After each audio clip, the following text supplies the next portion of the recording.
Mo. Kaya ako pinap yung balon ko kasi feeling ko anak ko na siya eh. 33 na ako eh. Parang ano eh, nakikita ko, anak, okay ka ba? Okay. Valid naman yung reason ni ate kasi as mentioned by her, ayaw niya ng mas bata sa kanya.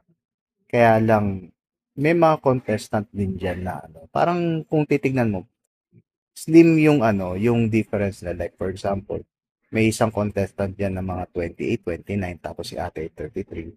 So, if you look sa ibang perspective, parang mas okay na din na kumuha ka ng a bit younger than you.